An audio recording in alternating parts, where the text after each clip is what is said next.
bonjour et bienvenue. Nous sommes là en train de nous préparer à filmer le premier sujet de la série qui va s'appeler « À l'école de Dieu ». Le premier sujet sera « Apprendre est une nécessité ».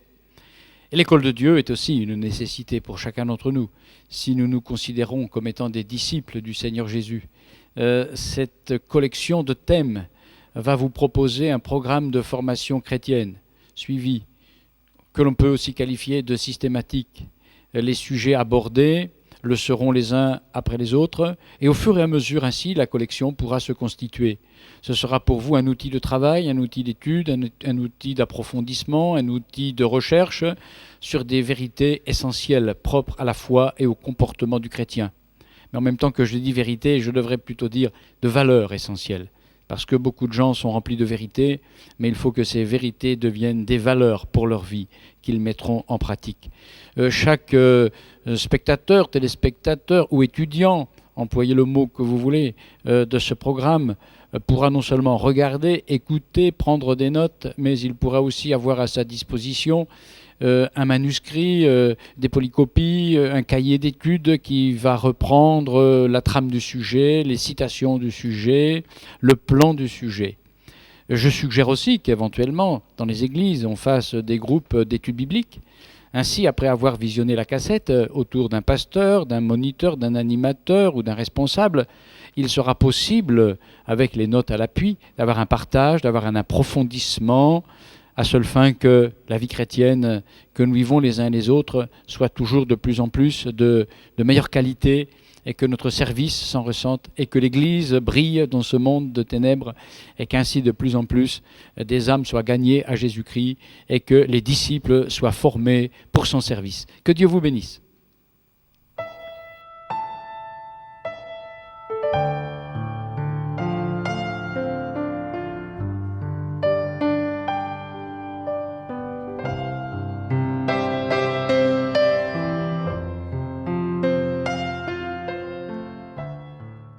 Le premier volet de cette école de Dieu va consister à être convaincus les uns et les autres de la nécessité d'apprendre.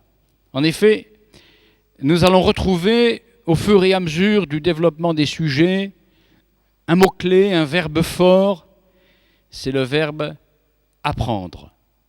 Il est certain que personne ne peut savoir, personne ne peut connaître s'il n'a pas appris. Voilà pourquoi ce sujet d'introduction, car nous devons l'appeler ainsi, va s'appeler « Apprendre est une nécessité ».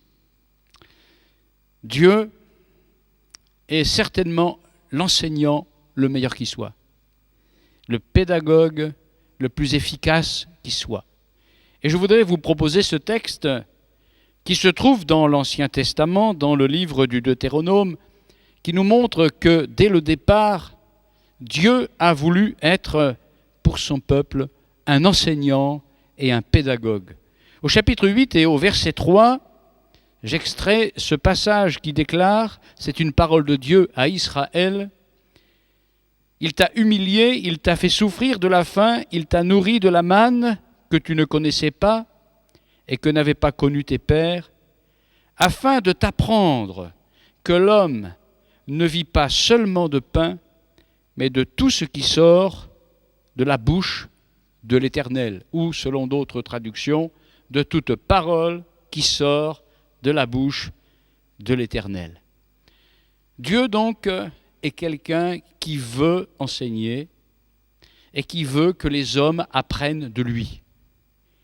Il est certain que lorsque nous sommes face à la Bible, ce que nous allons y apprendre n'est pas du ressort des disciplines que nous pouvons trouver dans les manuels scolaires ou scientifiques. Certains voudraient, par exemple, que la Bible soit un livre de science. Il est vrai que lorsque la Bible parle de la science, elle ne dit pas d'erreur, mais ce n'est pas son but. Le but de Dieu est de nous apprendre à le connaître et aussi à nous attacher aux valeurs essentielles. Comme nous venons de le lire, Dieu veut nous apprendre à apprécier le fait que ce qui nous nourrit vraiment, ce sont les paroles qui sortent de sa bouche. Mais à l'école de Dieu, il n'y a pas que la parole de Dieu au sens direct qui nous enseigne. Dieu nous enseigne aussi par les circonstances, Dieu nous enseigne par les épreuves, Dieu nous enseigne par les autres. Dieu veut nous enseigner l'essentiel de ce qui est indispensable et de ce qui est éternel. Dans le prophète Michée, il est écrit, et cela nous montre ce que Dieu veut que nous apprenions par-dessus tout, ce que l'Éternel demande de toi, c'est que tu pratiques la justice, que tu aimes la miséricorde et que tu marches humblement avec ton Dieu. Et ces paroles étaient précédées de cette mention, on t'a fait connaître, ô homme, ce qui est bien. Voilà donc ce que Dieu veut que nous apprenions, c'est ce qui est bien à ses yeux. Et tout ce qui est bien à ses yeux pourrait se résumer à la foi que nous devons placer en Jésus, son Fils. Je voudrais développer dans cette première leçon quelques grandes affirmations. La première grande affirmation est celle-ci: le disciple est quelqu'un qui apprend. Comment? Et je le répète, comment savoir si on n'a pas appris? Et comment apprendre si on n'a pas été enseigné? Jésus a fait des disciples. Nous savons toutes et tous que le mot chrétien est apparu sur la scène du Nouveau Testament assez tard, au bout de plusieurs années, parce qu'au commencement, ceux qui avaient cru, on les appelait tout simplement des disciples. Et les disciples sont des élèves.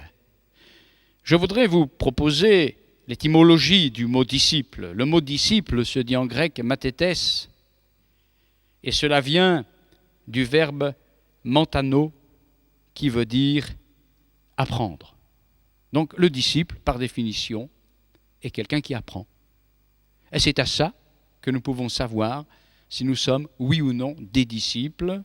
Nous pouvons être qualifiés de disciples dans la mesure où nous sommes disposés à apprendre. Jésus disait souvent, « Venez et apprenez de moi ».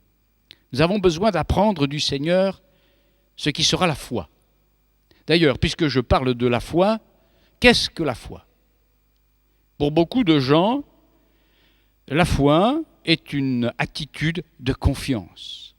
Avoir foi en Dieu, c'est placer sa confiance en lui. Certes, c'est vrai. Mais la question qui se pose est celle-ci. Comment avoir confiance dans un Dieu qu'on ne connaîtrait pas? Comment croire si on ne sait pas ce qu'il y a à croire?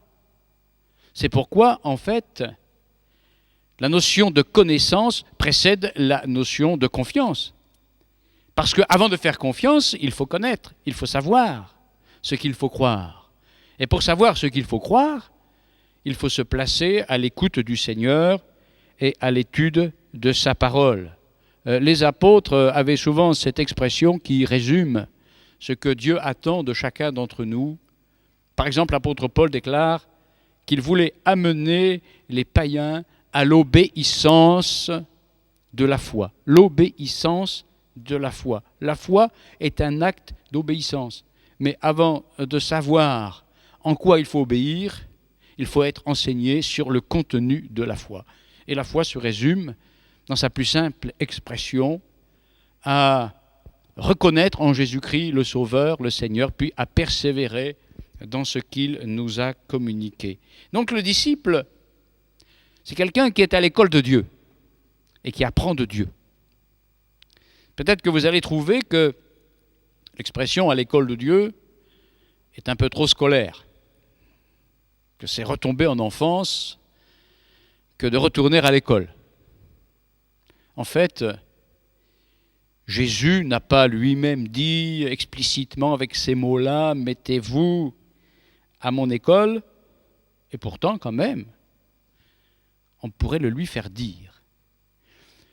Si nous nous référons à cette citation de l'Évangile selon Matthieu, chapitre 11 et au verset 29, tout le monde sait ça, Jésus a dit « Venez à moi, vous tous qui êtes fatigués et chargés, et je vous donnerai du repos pour vos âmes. Recevez mes instructions, je suis doux et humble de cœur. » J'ai devant moi ici une traduction qui est tout à fait en accord avec le thème de notre programme et de notre collection de sujets. Voici cette traduction, voici ce qu'elle nous propose. Voici ce que Jésus donc a dit: acceptez de vous laisser diriger par moi et mettez-vous à mon école, car de tout mon cœur je suis doux et humble. Ainsi votre vie trouvera son épanouissement dans le repos. Je veux répéter cela parce que c'est associé à la découverte du repos. Il n'y a pas le repos sans passer par l'école du Seigneur. Acceptez de vous laisser diriger par moi et mettez-vous à mon école, car de tout mon cœur, je suis doux et humble. Ainsi votre vie trouvera son épanouissement dans le repos. Ailleurs, une autre Bible dit: chargez-vous de mon joug et apprenez de moi. Maintenant, je dois préciser que lorsque l'on est à l'école de Dieu, à l'école du Christ, les disciplines que l'on va étudier sont particulières. Et l'école de Dieu n'est pas une école ordinaire. C'est l'école de Dieu. Elle a donc des caractéristiques spéciales. Et je voudrais en souligner 3. La première caractéristique, c'est que cette école s'appuie sur la révélation. On apprend, pas seulement en écoutant, mais on apprend dans la mesure où ce que l'on veut assimiler nous est révélé. Je prends un exemple. Épître de Paul aux Galates, chapitre 1, verset 11. Je vous déclare, frères, que l'évangile qui a été annoncé par moi n'est pas de l'homme. Car je ne l'ai ni reçu ni appris d'un homme, mais par une révélation de Jésus-Christ. Paul dit, je ne l'ai pas reçu, je ne l'ai pas appris d'un homme, mais par une révélation de Jésus-Christ. Une autre traduction dit, l'évangile ne m'a pas été transmis comme une tradition, c'est Jésus-Christ lui-même qui me l'a fait connaître par une révélation. Ça ne veut pas dire que nous n'avons pas besoin des hommes pour être enseignés par eux. Dieu a donné à l'Église des ministères chargés d'enseigner les croyants. Mais ça signifie que si le Saint-Esprit ne nous révèle pas en nous ce qui nous est communiqué par l'enseignement, nous ne pouvons pas vraiment en avoir l'idée claire et nette. Un exemple simple, Pierre est à l'école de Jésus. Et à un moment donné, le Christ a posé la question que tout le monde connaît, qui dit-on que je suis ? Alors il y avait des opinions sur Jésus, aussi variées que différentes, quand tout à coup, Pierre s'est écrié, « Tu es le Christ, le Fils de Dieu ». Et Jésus, de surenchérir en disant, ce n'est pas la chair et le sang qui t'a révélé ça, c'est-à-dire, il n'a pas été suffisant pour toi d'aller, en quelque sorte, écouter des hommes le dire, parce que ça ne suffit pas, mais c'est mon Père qui te l'a révélé. Tout ce que nous allons apprendre à l'école de Dieu doit être pris en charge par le Saint-Esprit pour être révélé à nos cœurs. Par exemple, on peut apprendre des choses non seulement sur Jésus, mais sur le péché. Mais si le Saint-Esprit ne vient pas nous révéler ce qu'est le péché, nous ne saurons jamais ce qu'est le péché. Même si nous en avons appris les bonnes définitions, c'est quand le Saint-Esprit nous le révèle qu'alors nous pouvons dire « ça, c'est le péché ». C'est pourquoi Jésus dit « le Saint-Esprit convaincra de péché, de justice et de jugement ». Il faut que le Saint-Esprit vienne à l'appui de ce que nous apprenons pour nous en donner la révélation, l'illumination intérieure, car autant l'inspiration a été nécessaire aux écrivains sacrés qui ont mis leur contribution à la composition de la Bible, autant il faut que les lecteurs et les étudiants de la parole de Dieu soient mis au bénéfice de l'illumination, c'est-à-dire il faut que le Saint-Esprit qui a inspiré les Écritures puisse illuminer l'esprit des lecteurs ou des auditeurs pour qu'ils comprennent par révélation ce que Dieu veut communiquer. La deuxième caractéristique de l'école de Dieu, c'est qu'elle se vit aussi, bien sûr, dans la pratique. Nous apprenons au contact des Écritures, mais nous apprenons au contact des réalités auxquelles nous sommes confrontés jour après jour. À l'école de Dieu, on fait des expériences qui nous apprennent, qui nous enseignent. Et je pourrait répéter la première lecture de tout à l'heure dans le Deutéronome. Dieu a fait connaître à Israël certaines voies, certaines difficultés, certains miracles, certaines bénédictions, certaines circonstances, afin d'apprendre à ce peuple que l'homme ne vit pas de pain seulement, mais de toute parole qui sort de la bouche de l'Éternel.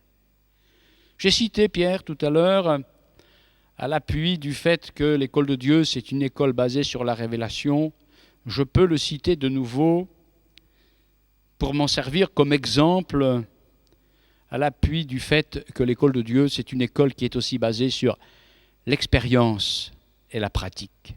À un moment donné, l'apôtre Pierre a dit qu'il a appris de Dieu. Dans les Actes des Apôtres, au chapitre 10, il dit « Dieu m'a appris ». Dieu m'a appris. Donc il est bien d'aller à l'école du Seigneur. Dieu m'a appris à ne regarder aucun homme comme souillé et impur. Dieu m'a appris. Ça, il ne l'a pas appris sur les bancs d'une classe. Il ne l'a pas appris seulement en regardant, si cela avait été possible, un programme vidéo. Il ne l'a pas appris en écoutant un homme parler.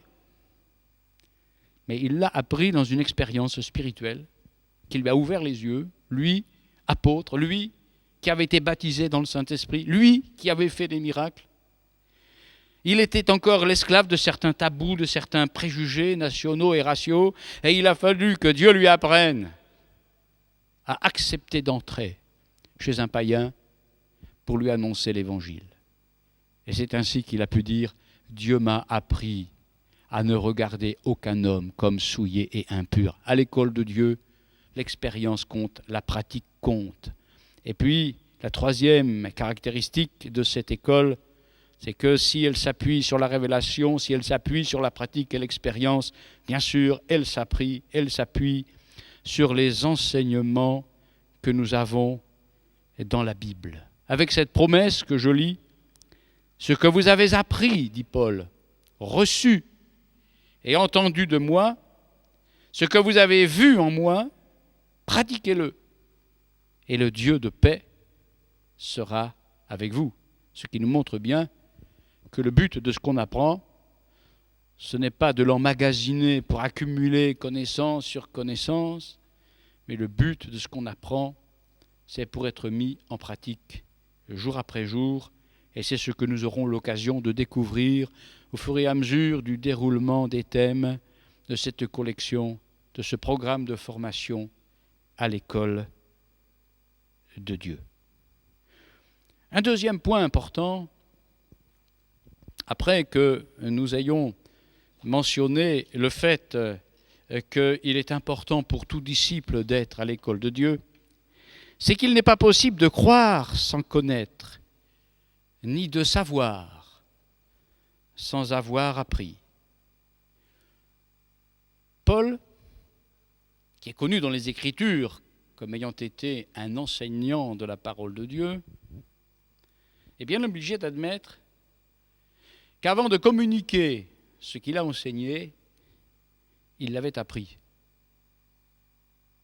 Il dit, 1 Corinthiens 11, 23, « Car j'ai reçu du Seigneur ce que je vous ai enseigné. » On pourrait faire une paraphrase et dire la chose de cette manière-là. « J'ai appris du Seigneur ce que je vous ai enseigné. » Et au chapitre 15 de la même épître aux Corinthiens, il dit « Je vous ai enseigné avant tout comme je l'avais aussi reçu. » Ce qui veut dire « comme je l'avais aussi appris. » Donc, avant d'enseigner, il faut apprendre. Et c'est pourquoi ce programme est important aussi pour les personnes qui sont chargées d'enseigner dans les églises, que ce soit les enfants, que ce soit au cours de visites, que ce soit au cours de contacts personnels. Nous sommes tous finalement appelés plus ou moins à enseigner. Il faut qu'avant d'enseigner, nous acceptions d'apprendre. Car on ne peut communiquer que ce qu'on a appris, en rejoignant ce que je disais tout à l'heure, ce qu'on a appris par révélation, ce qu'on a appris par l'expérience, ce qu'on a appris par la parole de Dieu. Mais avant d'enseigner, il faut apprendre. Et ceux qui peut-être enseignent le mieux, ce seront ceux qui apprendront le mieux. Et il faut admettre aussi que ce que nous avons à apprendre doit être exact. Paul, encore notre référence, faisant allusion à sa formation dans le judaïsme, dit « J'ai été élevé au pied de Gamaliel dans la connaissance exacte de la loi de nos pères, étant plein de zèle pour Dieu comme vous l'êtes tous aujourd'hui. » Je relève cette précision. Dans la connaissance exacte.